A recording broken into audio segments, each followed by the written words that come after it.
Previously on Someone Stole Something. We invited ourselves over to the Crandies under the guise of a games night. One, you're accusing us of something. That is not happening. Or two, you want to have sex with That's us. what it is. Yeah, or either way, I feel exceedingly uncomfortable. Why would you think that? What, babe? Yeah, the wine that you brought, 3 bottles, the touching, the flirtatious games you chose to play, like Truth or Dare, Strip Jenga, that doesn't even exist. Does not exist. Until now, it's a great game. You take your pants from the bottom and you put it on top. You take your shirt from the bottom and you put it on top. Don't make up a slogan. Put your pants that is back never- on, please. From Apollo Studios in Toronto, this is Someone Stole Something, the 3 Lost Chairs of Goose Lake. I'm Julia Leiser. And I'm Ira Leiser. This is episode 4. Just standing here on our dock here at Goose Lake. It's a pretty chilly morning for late August, an early reminder that fall is right around the corner. It rained just last night, so a little bit of mist hovers over the lake. A little dew on the dock makes it a bit slippery. I better watch out. Just waiting for Liam to arrive. He agreed to meet us this morning. He finished summer school this week, not sure how he did. That's something I guess I can ask him, if I need to make small talk. Here comes Julia with coffee. I hope we're okay. I can't help but feel like this investigation has put a bit of a strain on our relationship. Here's some coffee. Thank you, honey. Love you. Okay. Okay? Yeah, okay. It's okay. Yeah, okay. Cool. Okay. The sound of an ATV this early can only mean one thing. Oh, that must be Liam. Yeah. Are we okay? Yeah. Okay. What? Huh? No, I said yeah. What? Oh, I said, are we okay? Yeah, and I was like, yeah. Okay. It's funny. Standing here in front of this perfect view, I may as well be standing in front of an oil painting. The kind you might find in a motel room over the bed. A motel room that Colleen and Edward might have found themselves in as they had their illicit affair.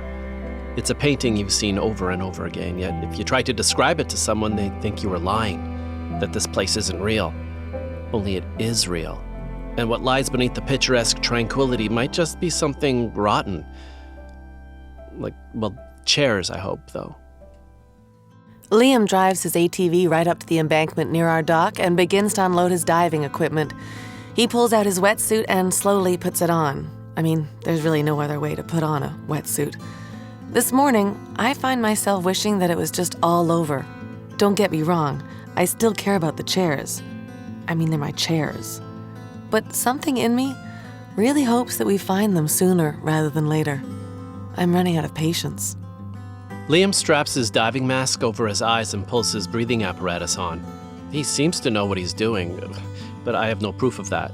And before too long, he's in the water. Ira and I look at one another, and for a moment, we begin to worry about the boy's safety. We probably should have questioned him more about his credentials, or at least asked for his certification as a diver. We don't have children of our own, and although Liam is no longer a child, he is still not an adult. We're responsible here, if anything went wrong. Julia decided against children years ago. She felt we had a lot to accomplish in this world, and that children would get in the way. At first, it was a bit of an adjustment, but over time, I came to feel the same way. Ira never really wanted kids, which is just fine by me. I spent most of my adulthood thinking that kids were out of the question, until I met Ira. He seemed like someone I could finally see having a family with. We even tried for a while, but somewhere along the way, we just stopped. No idea why. If I really think of it, our things are our kids. I mean, I don't know for sure because I don't have kids, but I imagine it's similar.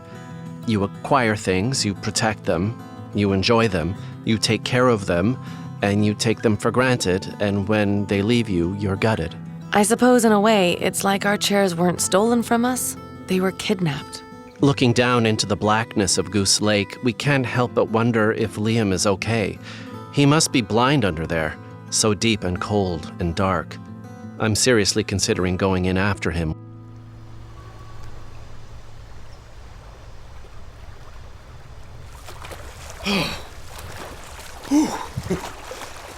Oh, man. What is it? What did you see down there? Before Liam can answer, he brings something white out of the water. It's easy to make out what it is. It's a folding chair, but is it ours? Liam puts it on the dock and goes back under. He seems to be gone longer this time. We think about calling it, and then he resurfaces again. Found another one. Another folding chair? Yeah. This one yours? Let me see. No, bring it closer to me. No. No, it might be because that's No, the. it's not ours. No, It's not ours. No, it's not. Yes. Yeah, it's just not ours, Liam. Sorry. I think you better go under again. Honestly, I don't know if I brought enough oxygen for this. Can you just I try? don't know what to tell you. Yeah, we need you to do this. You just keep bringing chairs that aren't ours. That's all. Okay. Here we go. Thanks, buddy. How many is that? A 12, I think, yeah. including the rocker. 11 or 12. Yeah, 12. Still, none of them are yours. No. Can you none of believe them, it? no. None of them. Wow. I can't believe this. I mean, it's every time I go down there is more chairs. Right. They're all in good condition too. They're nice. They're not yours? No, No, I mean, no. we're not just going to take any chairs here. We're looking for our chairs. We're not shopping for chairs. Yeah, we're not going to steal other people's chairs. No one's using them though. Just No, but Yeah, I but I there's don't think we somebody's. go to a lake to shop for chairs. No, and also those Go to a belong to store. somebody. They're just not ours. wow. Okay. All right. Guys, you think I could go home now? Oh, yeah, yes, yeah. Got a lot of One more homework time. and Yeah, go ahead, One more and say hi to your folks. One more time. No, I think that's a lot. That's of chairs. You okay? I'm starting to shake a bit. Okay, well, Well, then get going. You gotta move your body. Move your body. Get warm. No, I think I need a towel. we Do not. don't have. Well, I mean, they're in the cottage. Is that what you mean? Like they're way up at the cottage. But we don't usually. No, it's okay. What about Can you this just snack? if you go to the ATV, the wind will. Yeah. The wind will get you warm and. Any dry. food like some peanuts? Or... Okay, no, we don't really granola have. bar, right? We're not snackers, Yeah. so Okay. okay. But well, thank take you care. so much, Liam. Thank Hey, you. can I a couple of dollars I could borrow? Do you Okay, can you go, please? Okay, Liam. Can you just go? Oh my Okay. gosh, this guy. Fine. Okay. Bye. Couple of dollars. Did you hear that? This is where we need to take a bit of a break. When Julia and I first set out to make this podcast, we had no idea what we were doing or getting ourselves into. Sometimes uncovering a story like this can take its toll, especially when the investigators are a married couple. Since the episode that aired last week, Julia has decided we need to take some time apart. I asked if it was the case that was getting to her. I told her it feels like we're getting so close to finding out what happened to the chairs. Our Bigfoot, as it were, is right around the corner, and I would love to share that with her. But Julia feels our issues are not specific to this case, even though she has said that she thinks I've become obsessed with the 3 chairs. But she also feels our core beliefs are different. She says she's been reading the book Getting the Love You Want by Harville Hendrix, and I guess she's not, well, getting the love she wants. That maybe some time apart might help her sort out her feelings.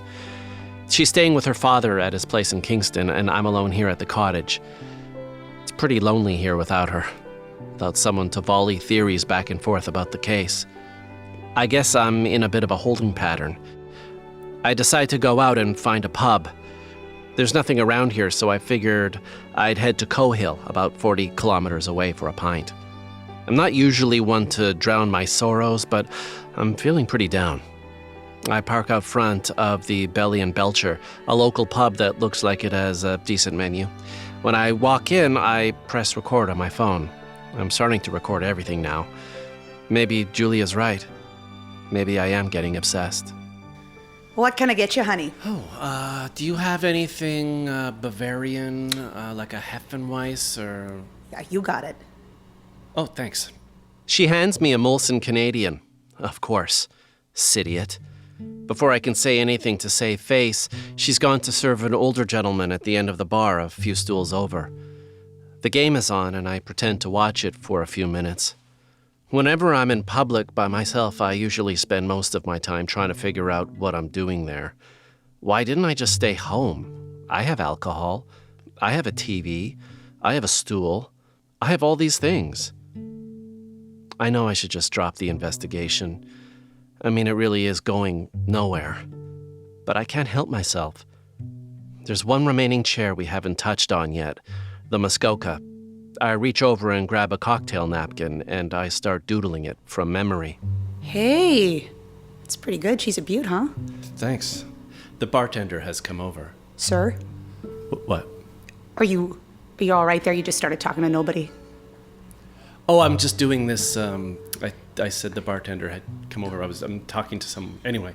All right, you're cut off. Is that a Muskoka chair? Yes, it is. It's Yeah. Muskoka chair. Yeah, my husband and I make those. Is that right? Yeah, real durable chairs. As long as you treat them well, should last you a lifetime. Sounds like it's almost like a metaphor. Well, it's just a chair. She goes back to her work, and I could tell. You're doing it Sorry, again. I'm so Yeah. sorry. You're looking right at me, too. It's kind of weird. Just building a story. Here's your tab. Thank you. I pay my tab and head to my car. It's raining. I turn on the heat and sit there for a while thinking about what the bartender said. Was she talking about my chair or my marriage? It's dark already and I'm getting tired. I pull out of the parking lot and bam, right in front of me is a man standing in the middle of the road. I slam on my brakes and see it's the old stranger from the bar. He's now walking towards me and I quickly start recording. I'm getting good at this. Tap on my driver's side window. You that guy from Goose Lake looking for his chairs? Yeah, how did you know? I used to live up there. Don't anymore. You find him yet? No. And you ain't gonna neither. Oh yeah? Why's that?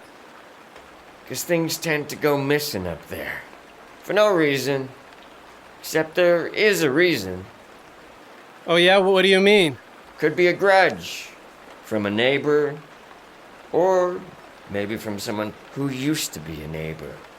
Before you moved in. Yeah, like who? And strange things come out of the shadows. Strange things happen. When strange things come... Are you suggesting something sinister? Like, well, what? Brian and Cynthia still up there? Yes, Brian and Cynthia, yeah. Ask them about Nancy Scott. Does she live on the lake? Used to. Well, so should I get in touch with her, maybe? Well, good luck. Nancy Scott died 50 years ago. Oh. Well, she's dead, then. Yeah. She's dead, okay. She's dead.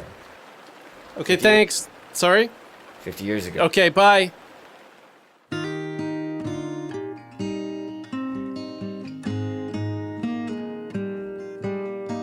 When I was on my knees, singing my worried song.